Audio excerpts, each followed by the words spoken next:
नमस्कार दोस्तों, स्वागत है आपके अपने YouTube channel super study point channel में। देखिए सर, आज 7 अगस्त है और एनटीपीसी का 12th लेवल का एग्जाम चल रहा है। आरआरबी एनटीपीसी 12th लेवल का एग्जाम चल रहा है। मैं मैथ का एनालाइज करा रहा हूँ, एनालाइज की भी वीडियो डाल दी है, लेकिन आगामी शिफ्टों में किस तरह के प्रश्न आ रहे हैं, यानी कि आज पहली शिफ्ट को एनालाइज किया है, उसके आधार पर, क्योंकि ये क्वेश्चन लगातार 3 से 4 दिन रिपीट होंगे इस कंसेप्ट पे, तो वो सारे प्रश्न लेके आऊं आपके लिए हेल्पफुल रहेंगे। 8 तारीख, 11 तारीख, यानी कि जिन जिन शिफ्टों में आपका एग्जाम है, 8 तारीख को, 11 तारीख को, 12, 13, 14 शिफ्ट वाले बच्चे जरूर देख कर जाइए, क्योंकि अभी हाल फिलहाल में एनटीपीसी का ग्रेजुएशन लेवल का जो एग्जाम होता उसमें मैथ के जितने भी प्रश्न पूछे गए सभी का एनालाइज करके टॉप 10 प्रश्न लेके आया हूं। ये सीरीज चलाई है, डेली 2 वीडियो मिलेंगी, एक तो रात के 8 PM पे मिलेगी और एक दोपहर के 2 PM पे। डेली 2 वीडियो मिलेंगी, दोनों वीडियो में जुड़ जाएगा। और इसके अलावा एनालाइज की भी वीडियो मिलेगी। तो टॉप 10 प्रश्न है जो पिछले विगत वर्षों में पूछे हुए हैं, उसके आधार पर अभी हाल फिलहाल में पूछे हुए हैं। चलिए सब इस तरह के प्रश्न होंगे। ये सारे के सारे प्रश्न आपके जो है अभी जो एग्जाम हुआ था एनटीपीसी का 12th ग्रेजुएशन लेवल का, उसमें पूछे हुए सवाल है। पढ़िए सर, ए और बी किसी काम को क्रमशः 25 दिनों और 18 दिनों में पूरा कर सकते हैं। ए अकेले 4 दिन तक काम करता है और फिर काम छोड़ देता है। शेष काम को पूरा करने के लिए बी को कितने दिन लगेंगे? शेष काम को करने के लिए बी को कितने दिन लगेंगे? तो देखिए, ए और बी एक काम को, ए जो है किसी काम को कितने दिन में? 25 दिन में, जबकि बी जो है उसी काम को कितने दिन में? 18 दिन में। आपको इन दोनों का एलसीएम लेना है। अब इन दोनों में कोई भी वैल्यू कॉमन नहीं है, यानी कि एलसीएम क्या आ जाएगा? 25 और 18 वही संख्या आ जाएगी। क्या आ जाएगी? 25 और 18, या फिर मल्टीप्लाई कर दीजिए। 25 × 200, 20 बचा। 25 एकम 25 और 20 कितना? 45, 450। या तो 450 ले लो या फिर ये ले लो, दोनों का मतलब सेम है, क्योंकि इसका मल्टीप्लाई क्या देगा? 450। तो अब क्या करते हैं, इससे से काटेंगे तो कितनी हो जाएगा? 18 बार। और इससे से काटेंगे तो 18 से 18 कटेगा, कितनी हो जाएगा? 25 बार। 25 बार। ये 450 है, इस बात को नोट करना, ठीक है। मैं इधर लिख लेता हूँ। टोटल जो एलसीएम है 450। ये मैंने इसलिए नहीं लिखा क्योंकि ये काटने में मुझे बहुत आसानी है, राइट सर। लेकिन ए ने अकेले 4 दिन तक काम किया, ए ये है, तो ए ने अकेले 4 दिन तक काम किया, तो ए अपनी एफिशिएंसी से कितना काम करा? 18। कितना काम करा? 18 × 4, तो कितना काम कर लिया इसने? 72 काम कर लिया। इसे 450 में से 72 काम इसने कर लिया, तो 450 में से 72 इसने काम कर लिया, तो बचा कितना? बचा सर 10 में से 2 गए 8 देगा, और कितना हो गया? 4, 14 में से 7 गए 7 देगा, ठीक है। कितना? 378। तो जो रिमेनिंग काम बचा वो कितना बचा? 378। लेकिन शेष काम को पूरा करने के लिए बी को कितने दिन लगेंगे? यदि मैं शेष काम को अगर बी से कराऊं, किससे? इससे, यानी कि 25 से डिवाइड कर दूंगा, तो ये बी की एफिशिएंसी यानी बी का समय निकल के आ जाएगा। इसको अगर 378 को 25 से डिवाइड करोगे तो क्या जाएगा ये? लेकिन मैं ये देख रहा हूँ 25 से ऊपर वाली वैल्यू पूरी कंप्लीट डिवाइड नहीं है, लेकिन एक बार ऑप्शन पे देखना, इसका मतलब नीचे 25 आएगा। क्या इस ऑप्शन में 25 है? बिल्कुल नहीं। क्या इस ऑप्शन में 25 है? बिल्कुल नहीं। अब ये 2 ऑप्शन बचते हैं, ये मेरे 2 ऑप्शन बचते हैं, हालांकि आंसर मेरा यही है। ये तो देखिए 25 से काटिए, 25 से कम 25 कितना बचा? 25 से कम 25, 25 पंजे 125, यानी 15 कितना बचा? 15 सही 3/25, 15 सही 3/25। तो राइट आंसर क्या? ऑप्शन नंबर 3 इसका करेक्ट आंसर। तो करेक्ट आंसर का ऑप्शन नंबर 3 इसका राइट आंसर। तो दोस्तों, इस पैटर्न पे सवाल आज ही पूछा गया था। संख्या बस ये थी कि आपकी 9 थी और मुझे लगता है 18 इस तरह से थी, जो मैंने एनालाइज में कराया। एक बार उसे भी जाके देख लेना, इसी आधारित पे ये सवाल है, और ये ग्रेजुएशन लेवल में पूछा हुआ प्रश्न है। ये पिछला जो भी एग्जाम होता उसमें पूछा हुआ प्रश्न है। चलिए सर, दूसरा प्रश्न देखिए, यदि x और 272 के बीच मध्य अनुपात 68 है तो x का मान ज्ञात कीजिए। इस कंसेप्ट पे भी बार बार सवाल पूछा यार और आएगा।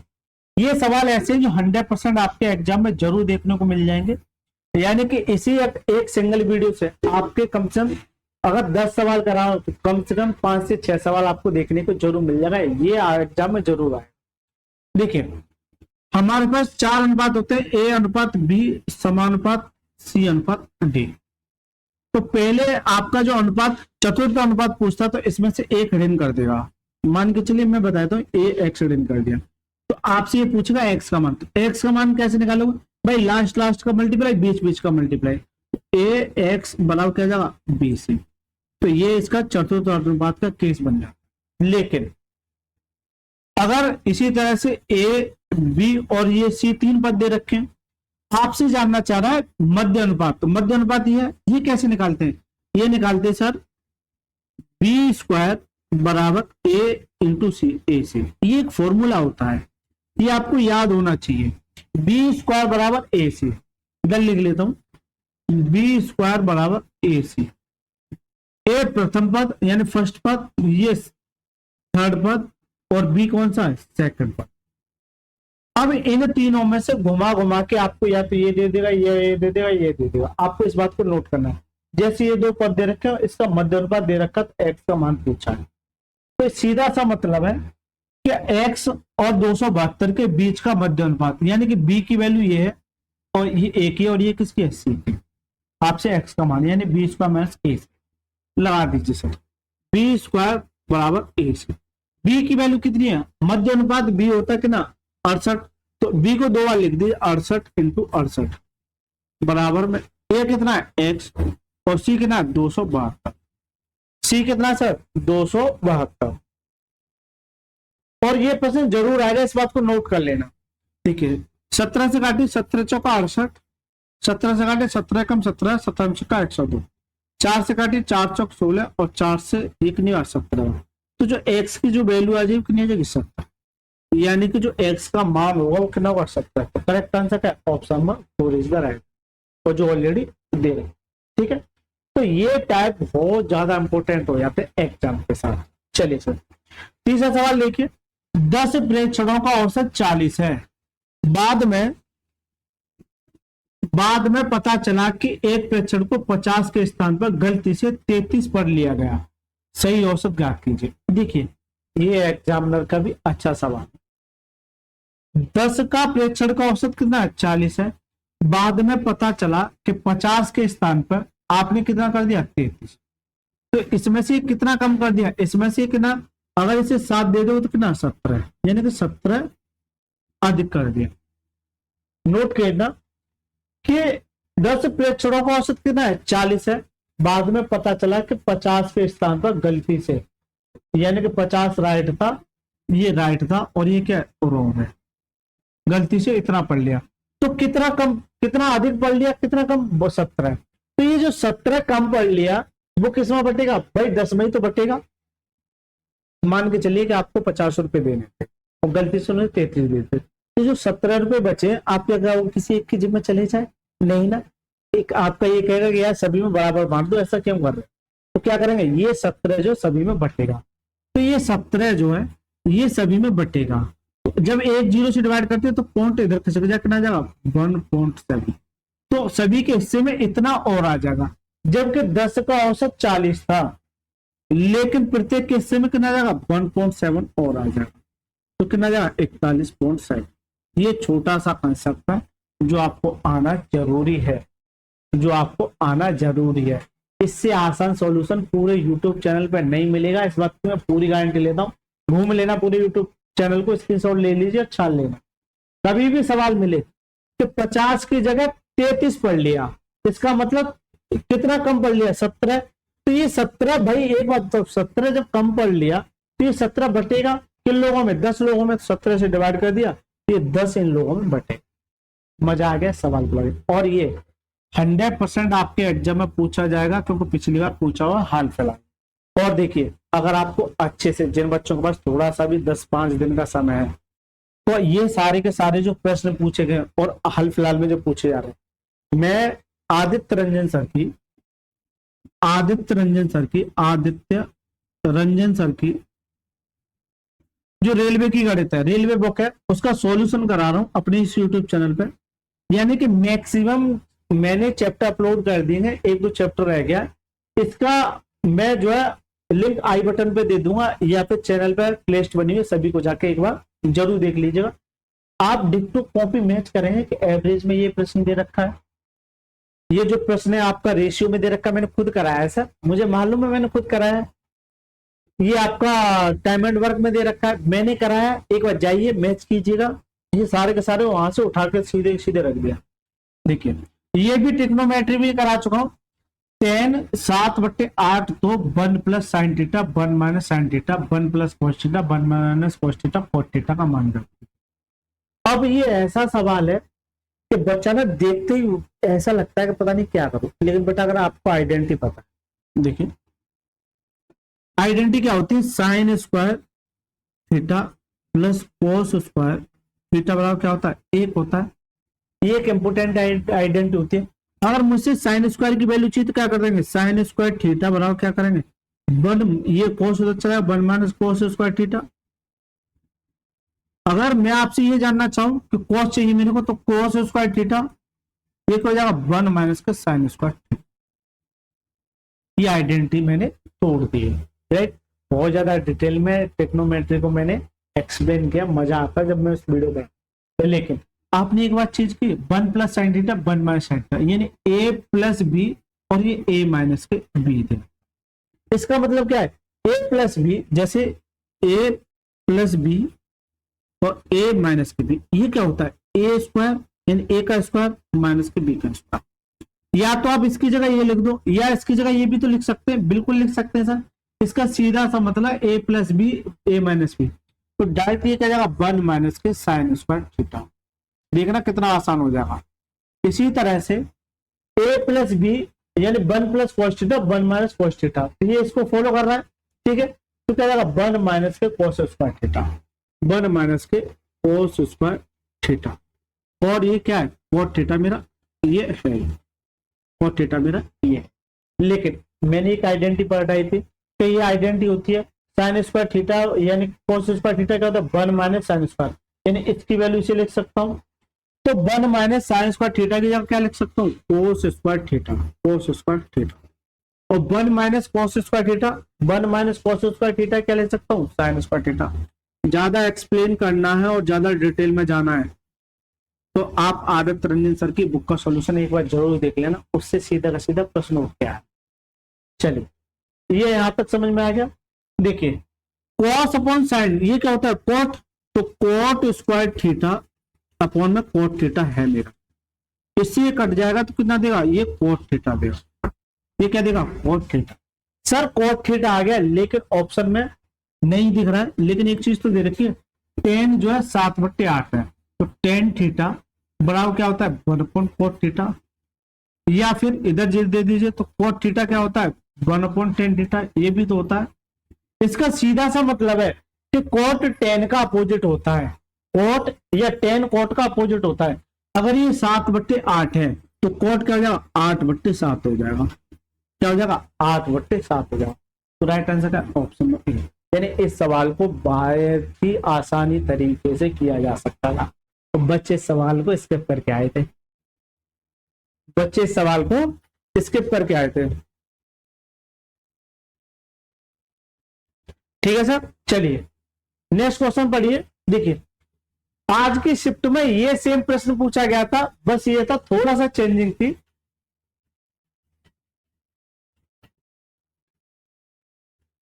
ये प्रश्न पूछा गया था इस पे आधारित, लेकिन वहां पूछा गया था x प्लस 1/x बराबर 7 है, तो x square plus 1/x square का मान ज्ञात कीजिए। फिर मैंने ये कहा था कि इस तरह का प्रश्न भी पूछा जा सकता, ये तो आपको मैंने बता दिया, वीडियो जाके देख लेना एक बार। इसे देखिए x माइनस के 1/x बराबर करना है 4, तो आपसे जानना चाह रहा है x³ माइनस के 1/x³ का मान ज्ञात कीजिए, इसका मान ज्ञात कीजिए। इसके पीछे कंसेप्ट होता है, इसके पीछे कंसेप्ट होता है, वो मैं आपको एक बार बता देता हूं, लेकिन ज्यादा डिटेल में जाना है तो अलजेब्रा पढ़िए, मजा आ जाए। जैसे दे रहा है x माइनस 1/x बराबर n है, आपसे जानना चाह रहा है x³ माइनस के 1/x³ का मान, ये क्या होता है n³, अगर माइनस है तो क्या आएगा प्लस के 3n आएगा, अगर माइनस है तो क्या आएगा प्लस के 3n। एक और सवाल इसी में ये बनता, ये x माइनस 1/x है, x प्लस 1/x दे रखा होगा, मान के चलिए n, x³ प्लस के 1/x क्यू। तो ये क्या एन क्यू माइनस के 3n। क्यों कि प्लस है तो माइनस होगा और माइनस है तो क्या होगा प्लस होगा। ये दो कंसेप्ट बन जाते हैं। तो देखिए ये एन को मानू तो एन क्यू यानी 4 का क्यू माइनस है तो क्या प्लस यानी 3 इंटू 4 का क्यू कितना होता है 64 प्लस ये कितना होगा 4 12 तो कितना जाएगा 76। तो इसका जो मान होगा वो कितना होगा 76। करेक्ट आंसर का option number D is the right. ये हाल फिलहाल तो छोड़े आज ही पूछा हुआ सवाल है और ये आएंगे प्रश्न रट लीजिएगा इन प्रश्नों को। ये प्रश्न आएंगे सर। चलिए देखिए ऐसा जब प्रश्न आ जाता है ना तो मोस्टली क्या होता था केवल और केवल ये पूछता था कि ऐसा क्या जोड़ा जाए एक्स का मान। लेकिन एग्जामिनर इतना ज्यादा चालाक हो गया ये एनटीपीसी ग्रेजुएशन में बहुत बार पूछा हुआ सवाल है। कम से कम मैं बताऊं तो आपको कम से कम 10 बार पूछा हुआ सवाल है ये अभी। तो मैं ये मान के चल सकता हूं इसलिए मैं लेके आया हूं। लेकिन अगर इसके सॉल्यूशन देखोगे तो पहले मैं बेसिक बता देता हूं। इस सवाल को अभी छोड़िए ये है ही नहीं है। जो आपसे पूछता है बेसिक ये पूछता है कि एक्स का मान ज्ञात कीजिए। एक बार पढ़िए 22 26 19 21 में प्रत्येक में एक्स जोड़ा जाता है यानी इसमें एक्स जोड़ा जाता है। इस क्रम में प्राप्त संख्या समानुपात में यानी कि जब इसमें एक्स जोड़ देते हैं तो ये समान अनुपात में हो जाती है। इस तरह के प्रश्न कम से कम आदित्य रंजन सर की में वीडियो मैंने 10 प्रश्न कराए सब टाइप कवर कराए जाके देख लीजिए। मुझे लगता है शायद सारी लास्ट की वीडियो है 2 उन्हें जाके जरूर देख लीजिएगा। तो इसका मान जानना चाह रहा है लेकिन मैं अभी फिलहाल इसका मान नहीं निकालना चाहूंगा। ठीक है मैं केवल और केवल एक्स पे अभी फोकस करूंगा उसके बाद इस पर भी फोकस कर दिया। देखिए सर जैसे ये दे रखा 12 26 19 और 21 इसके मैंने कम से कम 3 से 4 मेथड बताए। बेसिक भी बताया कंसेप्ट भी बताया ट्रिक भी बताई है बहुत सारे मेथड बताए। तो इसमें मैं नहीं बताऊंगा। इसमें मैं आपको ऐसा मेथड बताऊंगा जो आपको परेशानी से दूर करे। आपको भरोसा ना हो तो एक बार जाके देखिए उन मेथडों से कितनी परेशानी होती है और जो मैं मेथड बताऊंगा ना उसको आपको हलवा लगने लग जाएगा। देखिए कभी भी इस तरह का अगर सवाल दे रखा है कभी भी इस बात को नोट करना और क्या जुड़वा रहा है इसमें एक्स तो ये जैसे ही एक्स जोड़ देगा तो ये समान अनुपात में हो जाएगा। जबकि समान अनुपात का केस क्या कहलाता है एक बार मैं बता देता हूँ बी सी और डी। समान अनुपात का केस कहलाता है ए अपॉन में बी बराबर क्या जाता है सी अपॉन में डी। ये समान अनुपात की कंडीशन कहलाती है यानी कि ए और बी का जो अनुपात होता है वही अनुपात सी और डी का होता है। ये समान अनुपात का केस कहलाता है। जैसे इसमें एक्स जोड़ दोगे तो क्या जाएगा 12 प्लस एक्स अपॉन में 26 प्लस एक्स बराबर में 19 प्लस एक्स अपॉन में 21 प्लस एक्स। सबसे बेसिक यहीं से पड़ जाता। अब एक बच्चा क्या करेगा क्रॉस मल्टीप्लाई करेगा और इतनी बड़ी इक्वेशन बना के पूरे बोर्ड को भर देगा। लेकिन मैं ये कह रहा हूं ऐसे फर्जी तरीके नहीं करने इनसे दूर रहना। ये अच्छी बात है। ये तो मैंने आपको समझाने के लिए लिख दिया क्योंकि हो सकता कुछ बच्चे नए हो।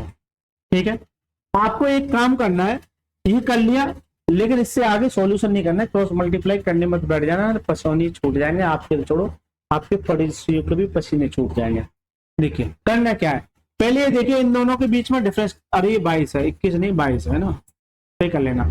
इन दोनों का डिफरेंस देखिए कितने का 4 का। इसी तरह से इन दोनों का डिफरेंस कितने का इन दोनों का अगर डिफरेंस की बात करो कितने का 2 का। कितना कर लिया इन दोनों का एलसीएम लीजिए कितना जाएगा 4। इसको 4 से डिवाइड करें तो कितने गुना 1 गुना। इस 2 से डिवाइड करें कितनी बार जाएगा 2 बार। तो ये जो आया ये 1 गुना और 2 गुना केवल और केवल ऊपर वाले में मल्टीप्लाई कर देना नीचे वाले को भूल जाना। ये मेरी जिंदगी में है ही नहीं है। ये तो केवल आपको समझाने के लिए मैं लिख रहा हूं। इसका सीधा सा मतलब है कि पहले वाले का तो 1 गुना और दूसरे वाले का 2 गुना इतना करना है। बहुत आसान कर दिया इससे आसान नहीं मिल सकता। पूरे यूट्यूब चैनल को चैलेंज है मेरा। ठीक है तो देखिए 22 प्लस एक्स बराबर कितना हो जाए 19 दूनी 38 प्लस 2x। एक्स एक्स वाले फॉर्मेट एक साइड ले लीजिए। इस एक्स को मैं उधर भेजू तो क्या जाएगा 2x माइनस के x आ जाएगा और ये इधर ले जाए तो 22 माइनस के 38। इसमें से घटाइए तो कितना देगा 16 वो भी माइनस के और यहाँ क्या देगा x। लेकिन x की वैल्यू तो माइनस की आ गई। अब बच्चा सर हमेशा यहीं आके परेशान हो जाता है। मैक्सिमम टाइम जो मैंने क्वेश्चन कराए थे उसकी जो वैल्यू निकलती थी वो पॉजिटिव निकलती थी। उसकी जो वैल्यू निकलती थी वो पॉजिटिव निकलती थी, क्योंकि जोड़ने की बात कर रहा है, और यहाँ तो सब माइनस आ गया। अरे जरूरी थोड़ी माइनस भी तो जोड़ता है। लेकिन जैसे मैं आपसे कहूं कि 50 में आप 58 जोड़ दो, ऐसे समझो, एक मिनट, कि 50 में माइनस के 58 जोड़ दो, तो ये भी तो जुड़ने की प्रक्रिया कहलाएगी।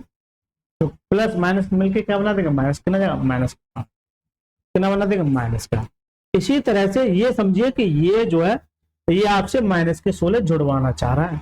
तो जो एक्स की वैल्यू होती, अगर एग्जाम में थोड़ा सा ट्विस्ट बनाता, पॉजिटिव वैल्यू देता, नेगेटिव वैल्यू देता, इसकी जगह जो वैल्यू देता वो देखिए वो क्या देता, जैसे ए बी और सी और डी, मान के चलिए एक 16 माइनस के 16 दे देता, एक प्लस के 16 दे देता, 5 दे देता और प्लस के 8 दे देता, इस तरह से देता, तो माइनस का इसका करेक्ट आंसर हो जाता। लेकिन एग्जामिनर आजकल ये सवाल पूछ ही नहीं रहा, उसका इंटरेस्ट ही नहीं इन सवालों में, क्योंकि बच्चे भी करके जा रहे हैं, टीचर भी करा के जा रहे हैं। एग्जामिनर जो पूछ रहा है सर ऐसे फर्जी तरीके से तो छोड़ ही दिए उसने, आजकल ऐसे सवाल पूछे जा रहे हैं। आपको यहां तक हर जगह मिल जाएगा, लेकिन ऐसा सॉल्यूशन नहीं मिलेगा, इससे ज्यादा पूछ रहा है, यानी कि जानना चाह रहा है 2x अनुपात y समानुपात y और 4x माइनस 8 का मान ज्ञात कीजिए, इसका मान ज्ञात कीजिए। ठीक है, जबकि कह दिया कि y का मान 0 से बड़ा है, इसका मतलब x का मान छोटा होगा। ठीक है, देखिए x की वैल्यू क्या है, माइनस की, तो 2 इंटू माइनस के 16, y मेरा ऐसे ही रहने दीजिए, और ये क्या 16 चौक 64, वो भी किसके, माइनस के, और माइनस के 8। ठीक है, 16 दूनी 32 माइनस के, और देखिए समानुपात का केस क्या कहता है, इन दोनों का मल्टीप्लाई और बीच बीच का मल्टीप्लाई। तो मैं थोड़ा सा डायरेक्ट कर लू, इन दोनों का मल्टीप्लाई यानी 22 स्क्वायर कर दू बराबर में, ये क्या जाएगा भाई, ये कितना जाएगा, माइनस के 72 इंटू 16 दूनी 32 माइनस के 32, माइनस से माइनस उठ जाएगा, क्या हो जाएगा, प्लस हो जाएगा, तो 22 स्क्वायर। ठीक है, इसे मैं लिख सकता हूँ 8 निम 72, 8 निम 72, इसे लिखता हूँ 16 दूनी 32। क्यों कि 16 मेरा परफेक्ट स्क्वायर है, 9 मेरा परफेक्ट स्क्वायर है, और 8 दूनी 16, ये 16 बना लेगा, तो y की जो वैल्यू आ जाएगी वो इस 16 से तो 4 निकल के बाहर आ जाएगा, क्योंकि अंडू चढ़ा दिए, चलो अंडू चढ़ा दीजिए, चलिए इस 16 से तो 4 निकल के आएगा, इस 9 से 3 निकल के आएगा, और 8 और 2 मिलकर 16 बनाएगा, तो इससे भी 4 निकल के आएगा, 4 चौक 16 और 16 48, कितना जाएगा, y का जो मान आ जाए कितना जाएगा, 48। कहीं दे रखा है, बिल्कुल दे रखा है ना, option number C is the right, यानी कि थर्ड इसका करेक्ट। तो ये एक ऐसा सवाल था जो एग्जाम में आना ही आना है, इससे आसान सॉल्यूशन आपको पूरे यूट्यूब चैनल पर नहीं मिल सकता है। क्रॉस मल्टीप्लाई करोगे इतनी इक्वेशन बन जाएगी, मिट्टी खराब कर देगा ये आपकी, आपको तो छोड़ो आपके पड़ोसियों की भी मिट्टी खराब कर देगा। दोस्तों अगर ये तरीका मेरा अच्छा लग रहा है तो प्लीज वीडियो को लाइक करके चैनल को जरूर सब्सक्राइब करना है, और यार दोस्तों के साथ ज्यादा से ज्यादा शेयर कीजिए। जरूर देख के जाना है, एग्जाम में सीधे के सीधे प्रश्न मिलेंगे। जब कल एग्जाम होगा तो मैं आपको ये दिखाऊंगा भी कि हाँ भी मैं जो पीडीएफ बनाई है मैंने, यहीं से प्रश्न आ रहे हैं। देखिए, अच्छा अपनी आय का 40% खर्च करता है, यदि 24,000 बचाता है तो उसकी आय क्या होगी, ये भी सवाल मैंने बुक में करा रखा है, ये भी सेम सवाल करा रखा है। अपनी आय का 40%, 40% की वैल्यू क्या होती है, 2/5 होती है।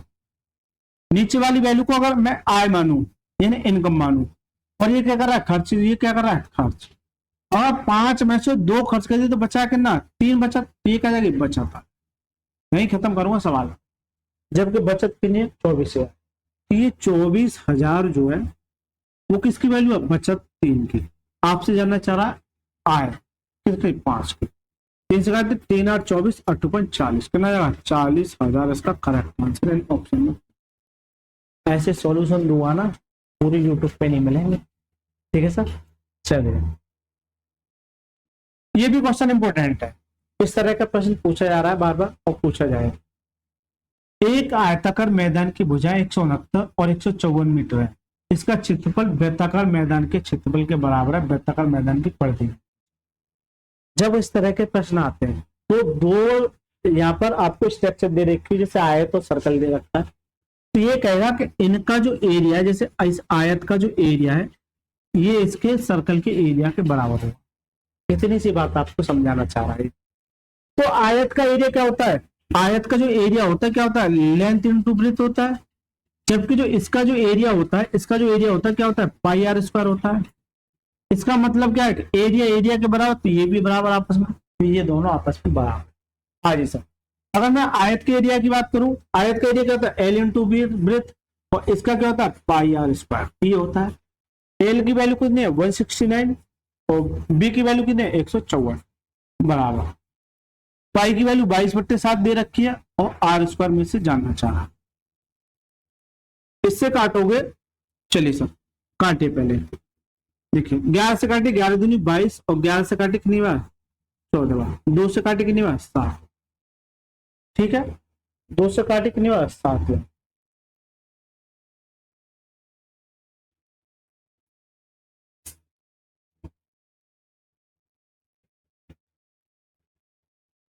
ठीक है, 2 से काटे कितनी बार 7 बार। तो ये और कोई कटेगा नहीं, तो ये आ जाएगा 169 इंटू 7 7 49 बराबर क्या है आर। तो इसका रूट इस पे चढ़ जाएगा, तो यहां से 13 देगा और यहां से 7 देगा।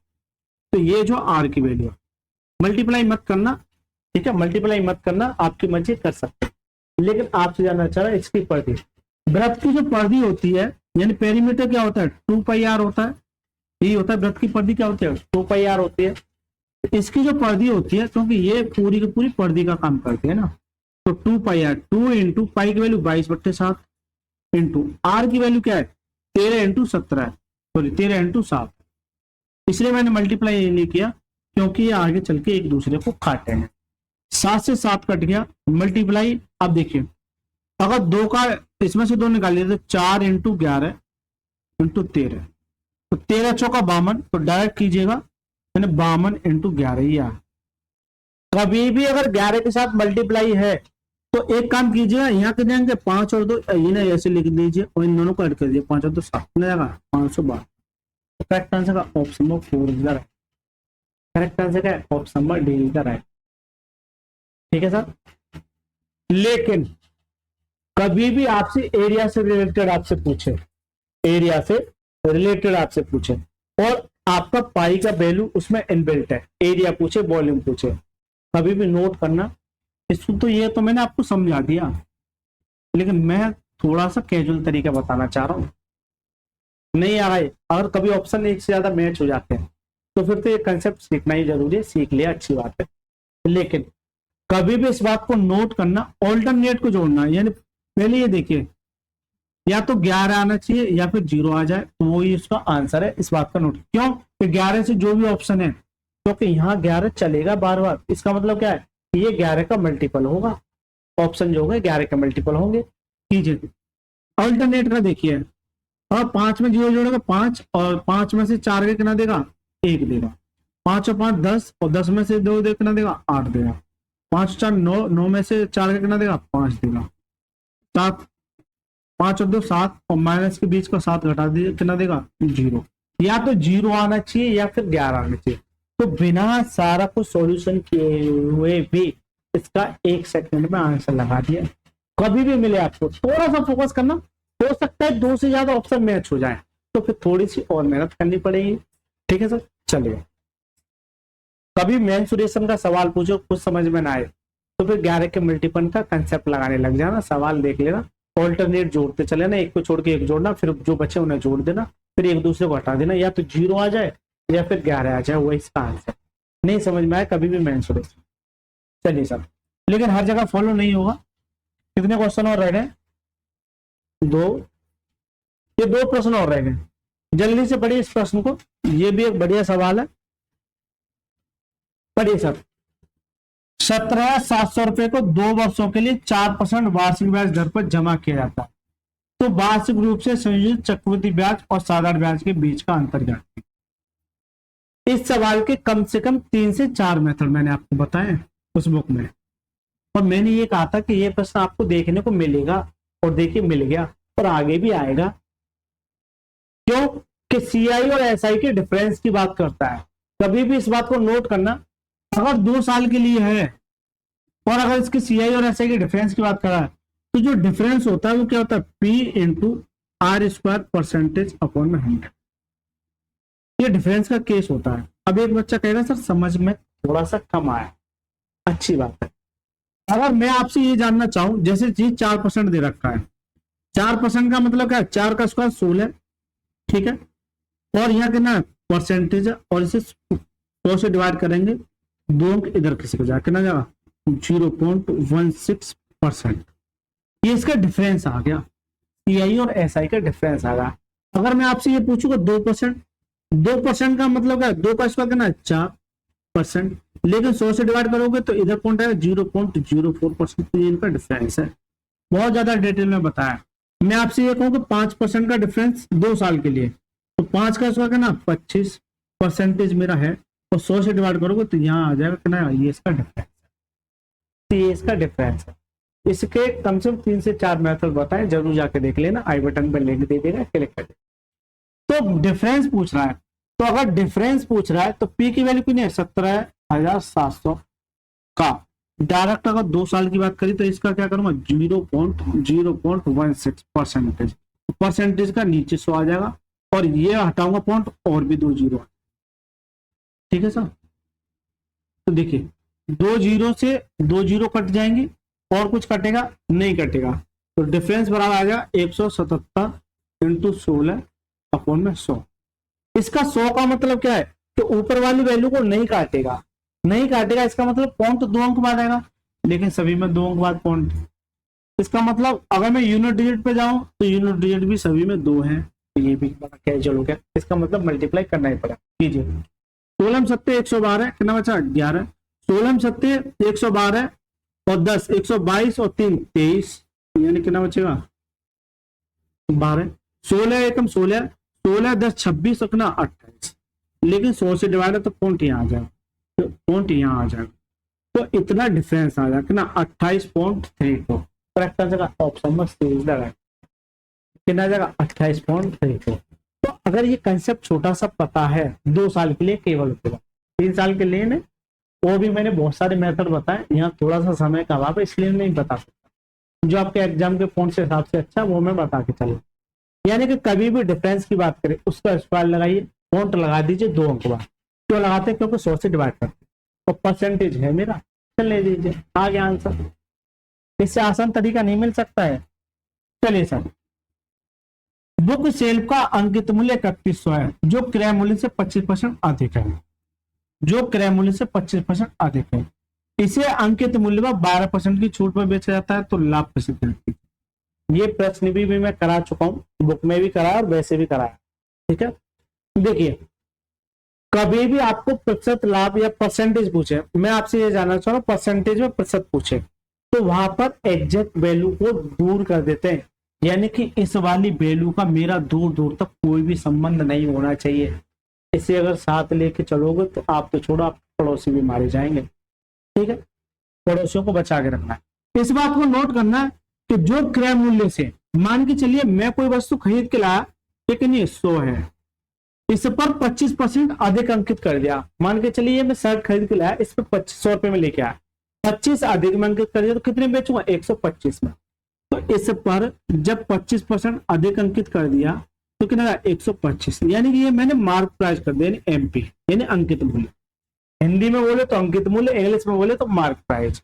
लेकिन फिर वो आपको ये दिखाना चाहेगा कि सर अंकित पर 12% का छूट देता है, अगर 100 में से 12% का डिस्काउंट देता है तो बेचा कितने में 88%। लेकिन इस बात को नोट करना कि डिस्काउंट के बाद हमेशा विक्रय मूल्य यानी SP सेलिंग प्राइस मिलता है। ये सारे पॉइंट मैंने बताए बहुत ज्यादा डिटेल में, क्योंकि कोई वस्तु खरीदेगा बेचेगा तभी तो प्रॉफिट पता पड़ेगा। इस पर अगर 12% का डिस्काउंट है तो कितने बेचेगा 88 में, तो यानी 125 का अगर मैं 88% कर दूं, 88/100, तो ये क्या जाएगा SP, क्योंकि डिस्काउंट के बाद हमेशा SP मिलता है, यानी सेलिंग प्राइस मिलता है, ठीक है सर। काटिए 25 काटिए, 25 पंजे 125, 25 चौका 100, 4 से काटिए 4 दूनी 8, 4 दूनी 8, 22 पंजे 110, तो 12% का जैसे डिस्काउंट दूंगा तो कितने बचेगा 110 में, तो डिस्काउंट के बाद हमेशा क्या मिलता है विक्रय मूल्य यानी सेलिंग प्राइस। क्या मिलता है विक्रय मूल्य यानी सेलिंग प्राइस।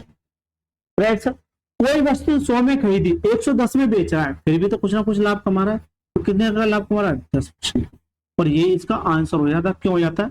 प्रॉफिट परसेंटेज निकालने के लिए क्या करते हैं, प्रॉफिट अपॉन में सीपी, क्योंकि 100 पर निकालोगे तो वही वैल्यू रिपीट हो जाती है, 100 से 100 कट जाता है, कितना आता है 10%।